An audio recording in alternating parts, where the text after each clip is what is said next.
Number one, we cannot talk about black men being in the home and being effective fathers if we don't help black men address the economic crisis that they face. The reason South Africa's jails are filled with black men, America's jails are filled with black men, Jamaica's jails, Haiti's jails, Brazil's jails are filled with black men, is because they have to break the law in order to take care of their family. So the economy is largely responsible for the disintegration of the traditional black family. A man's job is to protect and to provide. What are we doing to help them provide? I just heard yesterday that we got young black men in South Africa, university degree, graduate degree, medical degree, can't get a job. 100%. Why would I want to build a family that I'm not able to take care of? The reason we don't see more black women get married is because men don't feel confident that they'll be able to care for that woman and child. We have to look at the self-esteem of a man, the self-image of a man. Why is suicide so high for black men in South Africa? So high for black men in the United States? Because so many of us are being crushed by lack of economic opportunity, the stress of not being able to fulfill our God-given responsibilities as a man, that we just take our own lives. So empowering manhood goes hand in hand with economic empowerment. Number two, women are being empowered while men are being disempowered. Feminism is coming in to convince black women that the reason you make more money than your counterpart is because he's a lazy, shiftless, worthless Negro. They're not telling our black women that South African society deliberately empowers the woman and deliberately disempowers the man. By the way, they do it all over the African world. Why? Women are not military threats to the white power structure. Men are. So they don't care how many black women become doctors and lawyers and politicians and leaders. They don't typically fear women militaristically. They fear the men. That's why they cater to the woman, hoping she ignores our condition. What we need is black men to stand by black women and black women to stand by black men. Because even though the black woman might make more money, even though the black woman may have more income or a better education, she still suffers as much as we do. And I think sometimes black men overlook the unique challenges of black women because their education and income is blinding us from the fact she's the most likely to be sexually assaulted.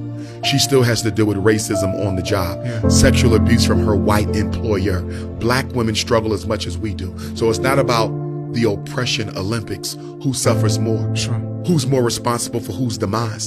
Black men and black women need to stand together and fight as a unit, not individuals. When it comes to the issue of fertility, I can flat out tell you the biggest reasons for infertility issues on the African continent, child mortality on the African continent, is Planned Parenthood International. US, UK, French authorities who come into Africa, invade the medical system, invade the family planning system, and they pollute our women with birth control pills that cause cancer and infertility. They give them vaccinations that cause cancer and infertility. They pay black women to get hysterectomies. You got people like Bill Gates, the United Nations, the Rockefeller Foundation that come into Africa and fund family planning programs that deliberately seek to reduce the population of African people. That's one of the biggest reasons for LGBTQ. That's one of the biggest reasons for LGBTQ. And I'm not against no homosexual or no lesbian. I love all African people, but I reserve the right to disagree with any lifestyle that threatens the survival of the traditional African family. LGBTQ is the new birth control pill. Why do I say that? 2 men cannot reproduce. 2 women cannot reproduce. And now they're even transgenderizing our children. Do you know what that means? They're manipulating and indoctrinating African children to undergo sexual surgery so they'll never be able to reproduce again. When Dwayne Wade's son, Dwayne Wade, whose son is now legally had his birth certificate changed, he's legally a girl. Hormone therapy. When he gets 30 years old and looks in the mirror and says, you know what? I don't like living like this no more. I want to go back to being what God made me, a man. I want to get a wife and I want to have children. We only got one problem, don't we? Your reproductive is gone. We got another problem. your testosteronic levels are gone. Your ability to produce healthy seed is gone. There is no going back. We are not looking at this LGBTQ thing the way we should be looking at it. It is birth control and racial extermination. Why you think Kamala Harris is traveling throughout Africa, trying to convince African countries to legalize gay marriage? Why does America care how Africa chooses to run its society? What do you care about marriage in Africa?